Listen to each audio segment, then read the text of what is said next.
Hi, ಎಲ್ಲರೂ ಹೇಗಿದ್ದೀರಾ? ಎಲ್ಲರೂ ಚೆನ್ನಾಗಿದ್ದೀರಾ ಅಂದ್ಕೊಂಡಿದ್ದೀನಿ. ನಾನು ಕೂಡ ತುಂಬ ಚೆನ್ನಾಗಿದ್ದೀನಿ. ಭೂಮಿಕಾ ಯೂಟ್ಯೂಬ್ ಚಾನಲ್ಗೆ ಸ್ವಾಗತ. ಇನ್ನೂ ಯಾರು ನನ್ನ ಚಾನಲ್ಗೆ ಸಬ್ಸ್ಕ್ರೈಬ್ ಮಾಡ್ಕೊಂಡ್ಲಾರ್ದೆ ವಿಡಿಯೋ ನೋಡ್ತಾ ಇದ್ದೀರಾ, ಪ್ಲೀಸ್ ಹೋಗಿ ಸಬ್ಸ್ಕ್ರೈಬ್ ಮಾಡಿಕೊಂಡು ವೀಡಿಯೋಸ್ನ ನೋಡಿ ಹೀಗೆ ನನಗೆ ಸಪೋರ್ಟ್ ಮಾಡ್ತಾಯಿರಿ. ಪಾಪುಗೆ ಯಾವ ರೀತಿ ನಾವು ಎಣ್ಣೆ ಮಸಾಜ್ ಮಾಡ್ತೀವಿ ಅಂತೇಳ್ಬಿಟ್ಟು ತೋರಿಸ್ಕೊಡ್ಬೇಕು ಅಂದ್ಕೊಂಡಿದ್ದೀನಿ. ಇದರಲ್ಲೇನು ವಿಶೇಷ ಎಣ್ಣೆ ಮಸಾಜ್ ಮಾಡೋದ್ರಲ್ಲಿ ಅಂತ ಅಂದ್ಕೋಬೋದು. ಮಕ್ಕಳ ಸ್ಕಿನ್ನು ಭಾಳ ಸಾಫ್ಟಾಗಿರುತ್ತೆ. ಚೆನ್ನಾಗಿ ಮಸಾಜ್ ಮಾಡೋದನ್ನು ಒಂದು ವಿಧಾನ ಅಂದ್ಕೋಬೋದು. ಯಾರಾದರೂ ಮಾಡೋಕ್ಕೆ ಬರಲಿಲ್ಲ ಅಂದರೆ ಅವ್ರಿಗೂ ಹೆಲ್ಪ್ ಆಗ್ಬೋದು ಅಂಥೇಳಿ ಈ ವಿಡಿಯೋನ ಮಾಡ್ಕೊಂಡಿದ್ದೀನಿ. ಇವಾಗ ಮಸಾಜ್ ಮಾಡೋದಕ್ಕೆ ನಾನು ಪಾಪುಗೆ ಕೊಬ್ಬರಿ ಎಣ್ಣೆನ ಬಳಸ್ತಾ ಇದ್ದೀನಿ. ಅದು ಪ್ಯಾರಾಶೂಟ್ ಕೊಬ್ಬರಿ ಎಣ್ಣೆನ ಬಳಸ್ತಾ ಇದ್ದೀನಿ. ನೋಡಿ, ಒಂದು ಬೌಲ್ಗೆ ಕೊಬ್ಬರಿ ಎಣ್ಣೆ ಮತ್ತು ಒಂದು ಸ್ವಲ್ಪ ಕಾಟನ್ ಹತ್ತಿನ ತೊಗೊಂಡ್ಬಿಟ್ಟು ಒಂದು ಬೌಲಲ್ಲಿ ಹಾಕಿ ಇಡ್ತಾ ಇದ್ದೀನಿ. ನೋಡಿ, ನಾವು ಕಟ್ಟಿಗೆ ಒಲೆ ಮೇಲ್ಗಡೆನೇ ನೀರನ್ನ ಕಾಸ್ಕೋತೀವಿ. ಪಾಪುಗೂ ಮತ್ತು ನಮಗೂ ಕೂಡ ನಮ್ಮ ಮನೆಯಲ್ಲಿ ಗೀಝರ್ ಏನೂ ಇಲ್ಲ. ಸೊ ಅದಕ್ಕೋಸ್ಕರನೇ ನೋಡಿ, ಇದೇ ಬೆಂಕಿ ಮೇಲ್ಗಡೆ ನಾನು ಸ್ವಲ್ಪ ಎಣ್ಣೆನ ಉಗುರು ಬೆಚ್ಚಗ ಥರ ಮಾಡ್ಕೋತಾ ಇದ್ದೀನಿ. ನೋಡಿ, ಸ್ವಲ್ಪ ಉಗುರು ಬೆಚ್ಚಗಾದರೆ ಸಾಕು. ಸೌದೆ ಒಲೆ ಮೇಲ್ಗಡೆ ನೀರು ಕಾಯಿಸ್ಬಿಟ್ಟು ಪಾಪುಗೆ ಹಾಕೋದ್ರಿಂದ ತುಂಬ ಬೆನಿಫಿಟ್ ಸಿಗುತ್ತೆ. ನೋಡಿ, ಇವಾಗ ಮಸಾಜ್ ಮಾಡಿಸ್ಕೊಳ್ಳೋಕ್ಕೆ ನಮ್ಮ ಪಾಪುನೂ ರೆಡಿಯಾಗಿದ್ದಾನೆ. ತುಂಬ ಅಂದರೆ ತುಂಬ ಆಟ ಮಾಡ್ತಾನೆ. ನೋಡಿ, ಇವಾಗ ನಾನು ಕಾಲು ಮೇಲ್ಗಡೆನೇ ಹಾಕ್ಕೊಂಡು ಮಸಾಜ್ ಮಾಡ್ತಾರೆ ನಮ್ಮ ಅಜ್ಜಿ. ಇವಾಗ ನಮ್ಮ ಅಜ್ಜಿ ಮಾಡೋದು ಬಿಟ್ಬಿಟ್ಟಿದ್ದಾರೆ. ಇವನಿಗೆ 6 ಮಂತ್ ಕಂಪ್ಲೀಟ್ ಆಗ್ತಾ ಇದೆ ಅಲ್ಲ, ಇವನು ಕುತ್ಕೊಳೋದಿಲ್ಲ ಅಂತೇಳ್ಬಿಟ್ಟು ನಾನೇ ಮಾಡಿಸ್ತಾ ಇದ್ದೀನಿ. ನೋಡಿ, ಫಸ್ಟಿಗೆ ಕಿವಿಗೆ ಮತ್ತು ಹಳ್ಳತ್ತಿ ಅಂತೀವಲ್ಲ ಅದಕ್ಕೆ ಎಣ್ಣೆ ಹಾಕ್ಬಿಟ್ಟು ಈ ಥರ ಮಾಡ್ತಾಯಿದ್ದೀನಿ. ಕಿವಿಗೆ ಎಣ್ಣೆ ಹಾಕೋದ್ರಿಂದ ಏನಾದರೂ ಗಲೀಜೇನಾರಿದ್ರೆ ಹೊರಗಡೆ ಬರುತ್ತೆ ಅಂತೇಳ್ಬಿಟ್ಟು ನೋಡಿ, ಈ ಥರ ಬೊಟ್ಟು ಹಚ್ಚಿರ್ತೀವಲ್ಲ ಅದು ಸ್ವಲ್ಪ ಎಣ್ಣೆ ಹಚ್ಕೊಂಬಿಟ್ಟು ಅದನ್ನು ಒರೆಸ್ಕೋತಾ ಇದ್ದೀನಿ ಒಂದು ಬಟ್ಟೆಯಲ್ಲಿ. ನೋಡಿ, ಇವಾಗ ಮತ್ತೆ ಕಿವಿಗೆ ಒಂದು ಸ್ವಲ್ಪ ಕಾಟನ್ ತೊಗೊಂಡಿರ್ತೀವಲ್ಲ ಅದರಲ್ಲಿದ್ದಾನೆ ಎಣ್ಣೆನ ಹಾಕ್ತಾಯಿದ್ದೀನಿ. ನೋಡಿ, ಎಣ್ಣೆನ ಎಲ್ಲದಕ್ಕೆ ಮುಖಕ್ಕೆಲ್ಲ ಸ್ಪ್ರೆಡ್ ಮಾಡಿಕೊಂಡು ನೋಡಿ, ಫಸ್ಟು ನಾನು ಹಣೆನ ಮಸಾಜ್ನ ಮಾಡ್ತಾಯಿದ್ದೀನಿ. ಫಸ್ಟು ಹಣೆ ಮಾಡ್ಕೋಬೇಕು.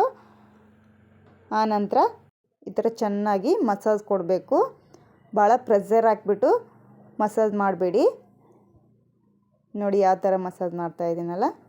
ಆಮೇಲೆ ಕೆನ್ನೆನ ಈ ಥರ ಮಸಾಜ್ ಮಾಡ್ತೀನಿ ನಾನು. ಮುಖ ಈ ಥರ ಮಾಡೋದ್ರಿಂದ ಗ್ಲೋ ಬರುತ್ತೆ. ಆಯಿಲ್ ಮಸಾಜ್ ಮಾಡೋದ್ರಿಂದ ಫೇಸ್ ಕೂಡ ಗ್ಲೋ ಬರುತ್ತೆ. ಬೇರೆ ಆಯಿಲೂ ಬರುತ್ತೆ, ಮಾರ್ಕೆಟಲ್ಲಿ ಸಿಗುತ್ತೆ ಎಲ್ಲ ಆಯಿಲು. ನಾವು ಯಾವುದು ಬಳಸಿಲ್ಲ, ಇದೇ ಕೊಬ್ಬರಿ ಎಣ್ಣೆನೇ ಬಳಸ್ತಾ ಇದ್ದೀವಿ. ತುಂಬ ಚೆನ್ನಾಗಿ ರಿಸಲ್ಟ್ ಕೊಡುತ್ತೆ ಇದು ಕೂಡ. ನೋಡಿ, ಇವಾಗ ಅಪ್ಪರ್ ಲಿಪ್ ಹತ್ರನೂ ಸ್ವಲ್ಪ ತಿಕ್ತಾ ಇದ್ದೀನಿ. ಈ ಥರ ಮಸಾಜ್ ಚೆನ್ನಾಗಿ ಮಾಡ್ಕೊಳ್ಳಿ. ನೋಡಿ, ಒಂದು ಸ್ವಲ್ಪ ಅಪ್ಪರ್ ಲಿಪ್ ಹತ್ರ ಉಬ್ಬಿದಂಗೆ ಆಗಿಬಿಟ್ಟಿರುತ್ತೆ, ಅದನ್ನು ಕೂಡ ಚೆನ್ನಾಗಿ ಮಸಾಜ್ ಮಾಡ್ಕೋಬೇಕು. ಆನಂತರ ಇನ್ನೊಂದು ಸರಿನೂ ಕೆನ್ನೆನೂ ಉಜ್ಕೋತಾ ಇದ್ದೀನಿ. ನಮ್ಮ ಅಜ್ಜಿ ಕೈಯಲ್ಲಂದರೂ ಅವನು ನಿಲ್ಲೋದೇ ಇಲ್ಲ. ಇವಾಗ ನೋಡಿ, ಕತ್ತತ್ರ ಮಾಡ್ತಾಯಿದ್ದೀನಿ. ಈ ಥರ ಮಸಾಜ್ ಕೊಡೋದ್ರಿಂದ ಪಾಪುಗೆ ರಿಲೀಫ್ಸ್ ಆದಂಗೆ ಆಗುತ್ತೆ. ನೋಡಿ, ಕೈ ಹತ್ರನೂ ಎಣ್ಣೆನ ಹಾಕ್ಕೊಂಡು ಈ ಥರ ಒಂದು ಕಾಟನ್ ತೊಗೊಂಡ್ಬಿಟ್ರೆ ಎಣ್ಣೆ ಹಾಕ್ಕೊಳ್ಳೋದಕ್ಕೆ ಚೆನ್ನಾಗಿರುತ್ತೆ. ಕೈನ ಎರಡೂ ಇಟ್ಕೊಂಡು ನಾನು ಈ ಥರ ಮಸಾಜ್ ಮಾಡ್ತೀನಿ.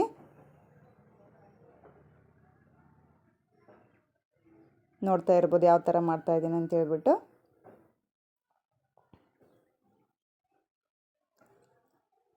ಫೇಸ್ಗೆ ಅಂತಲೂ ಬೇರೆ ಆಯಿಲ್ ಸಿಗುತ್ತಂತೆ, ಅದನ್ನು ಚೆನ್ನಾಗಿರ್ಬೋದೇನೋ, ಟ್ರೈ ಮಾಡಿಲ್ಲ ನಾನು. ನೋಡಿ, ಇವಾಗ ಎದೆ ಭಾಗದಲ್ಲಿನೂ ಮಸಾಜ್ ಮಾಡ್ತಾಯಿದ್ದೀನಿ ನಾನು, ಯಾವ ಥರ ಸ್ಮೈಲ್ ಮಾಡ್ತಾಯಿದ್ದಾನೆ ಅಂತೇಳ್ಬಿಟ್ಟು. ಪಾಪುಗೆ ಮಸಾಜ್ ಮಾಡ್ತಾ ಇರುವಾಗ ಅವನನ್ನು ಮಾತಾಡ್ಸ್ಕೊತ ಮಸಾಜ್ನ ಮಾಡ್ತೀವಿ ನಾವು.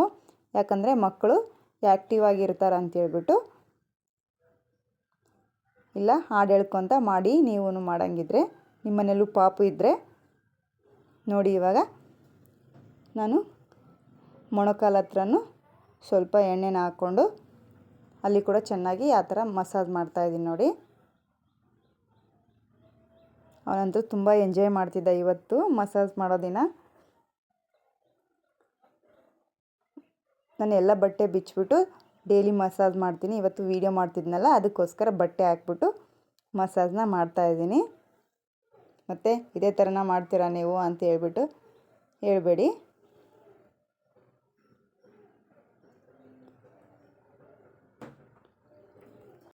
ಇವನು ಹುಟ್ಟಿದಾಗಿಂದನೂ ನಮ್ಮ ಅಜ್ಜಿನೇ ಮಾಡ್ತಾಯಿದ್ದಾರೆ, ಅಂದರೆ ನಮ್ಮ ಅಮ್ಮನ ಅಮ್ಮ ಅವರೇ ಮಾಡ್ತಾಯಿದ್ರು.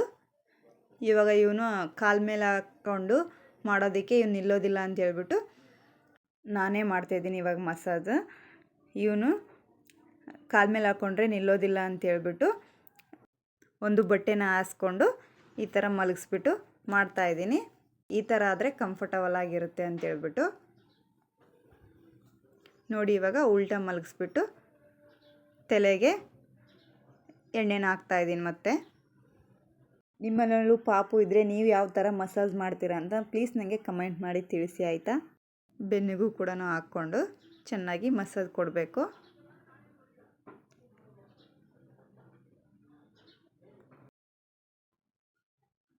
ನೋಡಿ ಅವನು ಮಲಗೋದೇ ಇಲ್ಲ, ಯಾವ ಥರ ಮಾಡ್ತಾಯಿದ್ದಾನೆ ಅಂತ ಹೇಳ್ಬಿಟ್ಟು.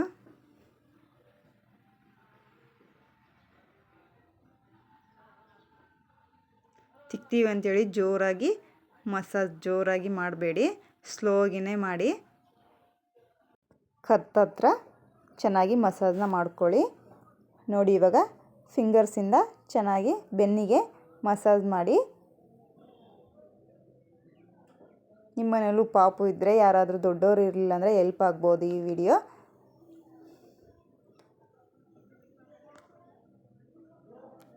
ನೋಡಿ ಮತ್ತೆ ಕಾಲ ಹತ್ರನೂ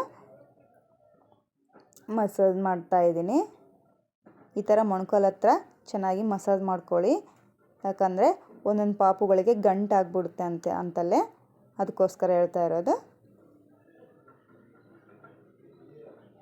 ನೋಡಿ ಇವಾಗ ಫೈನಲ್ ಆಗಿ ಎಣ್ಣೆ ಮಸಾಜ್ ಮುಗೀತು ನಮ್ಮ ಪಾಪುಗೆ. ನೋಡಿ ಯಾವ ಥರ ನೋಡ್ತಾ ಇದ್ದಾನೆ ಅಂತ ಹೇಳ್ಬಿಟ್ಟು ಅವನು.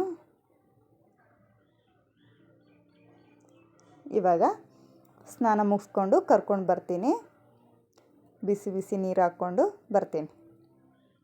ನೋಡಿ ಇವಾಗ ಸ್ನಾನ ಮುಗಿಸ್ಕೊಂಡು ಬಂದ. ಚೆನ್ನಾಗಿ ಮೈನ ಒರೆಸ್ಬೇಕು. ನಾನು ಒಂದು ವೈಟ್ ಕಲರು ಕಾಟನ್ ಬಟ್ಟೆ ತೊಗೊಂಡಿದ್ದೀನಿ, ಸ್ಮೂತ್ ಇದೆ ಅದು, ಅದಕ್ಕೋಸ್ಕರ ಅದನ್ನೇ ಇಟ್ಕೊಂಡಿದ್ದೀನಿ.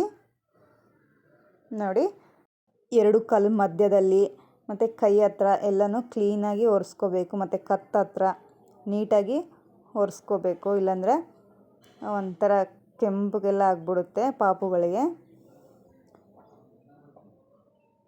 ತಲೆ ಎಲ್ಲ ಚೆನ್ನಾಗಿ ಒರೆಸ್ಬೇಕು. ನಾನು ಫೀಡ್ ಮಾಡಿಬಿಟ್ಟು ಆನಂತರ ಸ್ನಾನನ ಮಾಡಿಸ್ತೀನಿ. ಇವನಿಗೆ ಮುಂಚೆನೇ ಫೀಡ್ ಮಾಡಿಬಿಡ್ತೀನಿ. ಸ್ನಾನ ಮಾಡಿಸಿದ ಮೇಲೆ ಫೀಡ್ ಮಾಡೋಕ್ಕೆ ಹೋಗಬೇಡಿ, ಕೋಲ್ಡ್ ಆಗಿಬಿಡುತ್ತೆ ಅಂತ ಹೇಳ್ತಾರೆ, ಅದಕ್ಕೋಸ್ಕರ. ಮತ್ತು ಕಿವಿ ಹತ್ರ ಎಲ್ಲ ನೀಟಾಗಿ ಒರೆಸ್ಕೋಬೇಕು. ಮುಂಚೆನೇ ಫೀಡ್ ಮಾಡಿಬಿಟ್ಟು ಒಂದು ಸ್ವಲ್ಪ ಹೊತ್ತು ಆಟ ಆಡಿಸ್ಬಿಟ್ಟು ಆನಂತರ ಸ್ನಾನನ ಮಾಡಿಸಿ ಪಾಪುಗಳಿಗೆ. ನೋಡಿ ನಾನು ಒರೆಸ್ತಾ ಇದ್ದೀನಿ, ಅವನು ಎಷ್ಟು ಆಟ ಆಡ್ತಾ ಇದ್ದಾನೆ ಅಂತ ಹೇಳ್ಬಿಟ್ಟು. ಸ್ನಾನ ಮುಗಿಸ್ಕೊಂಡ ಅಂದರೆ ಇವನು ಈ ಥರ ಮಾಡ್ತಾನೆ. ನೋಡಿ ಇವಾಗ ಇವನ್ನ ಮಲಗಿಸ್ಬೇಕು ನಾವು ಸ್ನಾನ ಮುಗಿಸಿದ ತಕ್ಷಣವೇ. ನೋಡಿ ಈ ಥರ ತೊಟ್ಲಲ್ಲಿ ಒಂದು ಕಾಟನ್ ಬಟ್ಟೆ ಹಾಕ್ಬಿಟ್ಟು, ಬಟ್ಟೆ ಏನು ಹಾಕೋದಿಲ್ಲ ಅವನಿಗೆ, ಹಾಗೇ ತೊಟ್ಲಿಗೆ ಹಾಕ್ಬಿಟ್ಟು ಕೆಳಗಡೆ ನಾವು ಒಂದು ಸ್ವಲ್ಪ ಕೆಂಡನ ಹಾಕ್ಕೊಂಡು ಅದಕ್ಕೆ ಲೋಬನ ಹಾಕ್ತೀವಿ. ಪಾಪುಗೆ ಕೆಳಗಡೆ ಇಡ್ತೀವಿ, ಆ ಹೊಗೆ ಪಾಪುಗೆ ತಾಕಬೇಕು. ಪಾಪು ಕೂಡ ಇವಾಗ ಮಲ್ಕೋತಾನೆ. ಈ ವಿಡಿಯೋ ಯಾರಿಗೆಲ್ಲ ಇಷ್ಟ ಆಯಿತು ಲೈಕ್ ಮಾಡಿ, ಶೇರ್ ಮಾಡಿ, ಕಮೆಂಟ್ ಮಾಡಿ. ಪ್ಲೀಸ್ ಸಬ್ಸ್ಕ್ರೈಬ್ ಮಾಡಿಕೊಂಡು ವೀಡಿಯೋಸ್ನ ನೋಡಿ. ಮುಂದೆ ಯಾವ ಥರ ವೀಡಿಯೋಸ್ ಬೇಕಂತ ಕಮೆಂಟ್ ಮಾಡಿ ತಿಳಿಸಿ. ಎಲ್ಲರಿಗೂ ಧನ್ಯವಾದಗಳು.